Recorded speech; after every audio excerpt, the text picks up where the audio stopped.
la tradition des mœurs primitives, souvent dépouillées de leur innocence.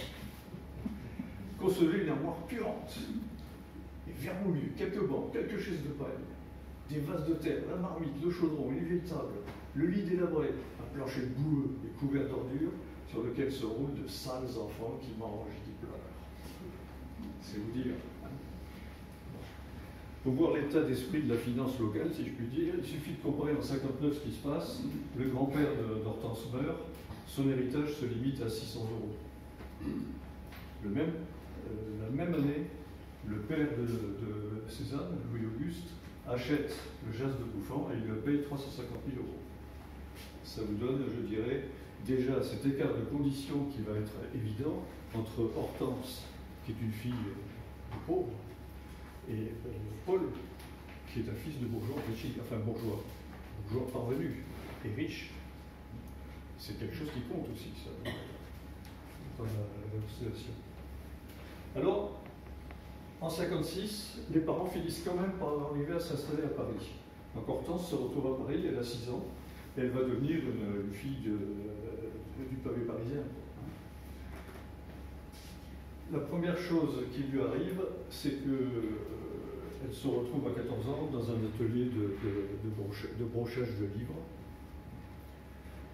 C'est une condition ouvrière qui est particulièrement pénible. On en a une description notamment très détaillée par Huysmans, qui avait hérité lui-même de sa mère un atelier de reliure, et qui, dans les Sorvatars, qui paraîtra en 1976, si je me souviens bien, décrit ainsi l'état d'esprit de cet atelier dans lequel elle vit. Qu'à les brocheuses disparaissaient. Il n'en resta bientôt plus que deux. Une petite, qui souffrait d'un incurable mal de dents, et une grande déhanchée, qui cherchait ses puces et suçait une langue de sang pointant sa lèvre gercée. On ouvrit les vasistants pour renouveler l'air. Une buée lourde planait au-dessus de la salle. Une insupportable odeur de rouille et de gaz, de sueur de femme dont les dessous sont sales. Une senteur forte de chèvre qui aurait gigoté au soleil se mêlait aux émanations putrides, de la charcuterie et du vin, à l'accropissade du chat, à la puanteur rude des latrines, à la fadeur des papiers mouillés et des baquets de colle. Il décrit aussi les mœurs dans ces ateliers qui sont particulièrement difficiles pour les femmes, et il conclut « Il y a véritablement de quoi détester les hommes quand on a vécu dans un atelier ». Voilà le passé d'Hortense. Elle va rester dans cet atelier pendant 5 ans, à peu près. C'est donc une condition ouvrière, je dirais, particulièrement pas agréable à vivre. La seule chose qui va, en quelque sorte, un peu illuminer cet endroit-là, c'est qu'elle prend sous sa protection une petite fille qui rentre là dans l'atelier à 14 ans, qui s'appelle Thérèse. Et de là va naître une amitié absolument profonde entre ces deux êtres-là, qui les accompagnera toute leur vie. Et plus que ça, Thérèse épousera un jour un de ces pays, elle venait des Alpes, de la ville de Sèvres, je crois que c'est et Paul Cézanne deviendra un ami très très sûr aussi du mari de Thérèse. Si bien que vous avez deux couples là qui vont s'accompagner tout au long de leur vie. Et mieux que ça, les enfants de ces deux couples vont devenir profondément amis aussi, c'est-à-dire Paul Cézanne fils et Louis, le fils de Thérèse. Et ils vont s'accompagner aussi toute leur vie et très très longtemps après. Un moment, même dans les années 20-30, Paul Cézanne fils donnera du travail à Louis. C'est très frappant de voir cette espèce d'amitié comme ça qui a accompagné en basse-contre la totalité de leur vie. Le mari de Thérèse était un cordonnier, et très souvent Paul à Paris, quand il était à Paris, il allait s'asseoir dans l'atelier de son ami cordonnier, il restait là tranquillement, et puis dans le silence de la connivence, ils passaient un bon moment ensemble. Ça, c'est aussi un trait de caractère assez classique, enfin assez courant chez Paul Cézanne. Il aime bien les gens, je dirais, les petits gens. Quand il sera à la rue Boulegon, par exemple, il ira souvent se réfugier dans la forge d'un de ses amis, qui est le forgeron Cyril Rougier, lequel a fait les balustrades du Jas de Bouffant, d'ailleurs, au passage. Il restera là aussi, et puis ils s'échangent quelques mots, mais ils sont bien ensemble. Bon, l'amitié avec Thérèse, c'est très important pour moi, pour comprendre un des éléments du caractère d'Hortense, qui est une grande capacité en fait à se lier d'amitié de façon profonde et continue avec des personnages. C'est une femme qui, contrairement à ce qu'on pourrait croire, après l'enfance abominable qu'elle a eue, est restée enjouée, est restée ouverte, est restée bavarde, est restée très, très capable de lier des liens comme ça, de façon très simple et spontanée avec plein de gens.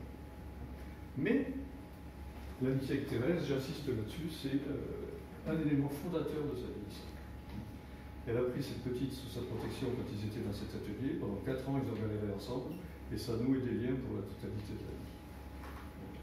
Bon, à Paris, n'empêche, elle continue à vivre des drames importants. Son frère meurt, sa sœur meurt, son grand-père meurt. Enfin, elle vit dans des deuils continus et surtout, à 17 ans, elle perd sa mère. Elle se retrouve donc en charge de son père, qui n'a pas de métier particulièrement reluisant, il est saute-ruisseau, comme on dit, c'est-à-dire qu'il est homme à tout faire dans une banque. Et elle le prend en charge, il a 60 ans, il est un peu fatigué. Hein. Voilà les débuts de la vie d'Hortense. Il sort de là une personne qui est une résistante, qui est une survivante, d'une certaine façon. Quelqu'un qui a vécu les conditions les plus difficiles et qui est resté debout là-dedans. Elle est restée debout et vivante. Faut comprendre ça si on veut savoir comment elle a pu supporter de vivre avec Cézanne ensuite, qui lui a fait vivre 1001 avanies pendant tout ça. Alors les Cézanne, qui se rencontrent. Bon, comment ils se rencontrent? Certains ont dit que Hortense était modèle. Moi, je suis totalement convaincu que c'est absolument faux. Toute sa vie témoigne de sa pudeur de femme qui n'a absolument jamais s'est jamais mise à nu devant n'importe qui. Hein. Ça n'existe pas, ces choses-là. Comment se sont-ils rencontrés? Eh bien, il se trouve que Paul Cézanne avait un ami qu'il avait rencontré à l'école de dessin d'Aix qui s'appelait Chaillan. Chaillan était un fils de paysan de Traits qui était venu, qui avait envie de devenir artiste. Donc ils se sont rencontrés au Café des Deux Garçons, à l'école de dessin d'Aix, ils se sont liés d'amitié avec Zola aussi. Et Chaillan avait fait son service militaire avec le mari de Thérèse. Moyennant quoi, lorsque Thérèse et Hortense continuent à se fréquenter dans les années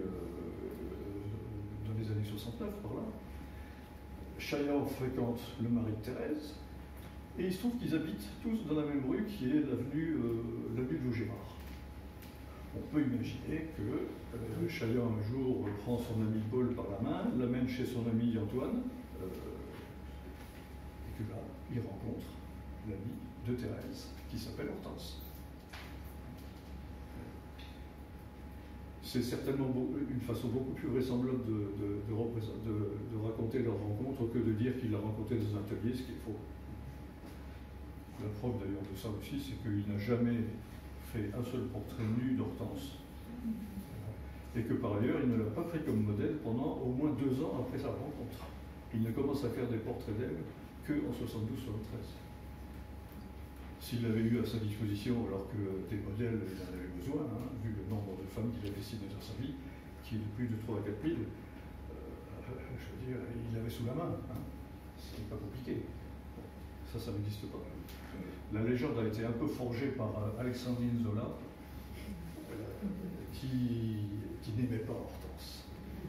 Alexandrine, elle avait eu un passé de modèle et même un passé de vie légère.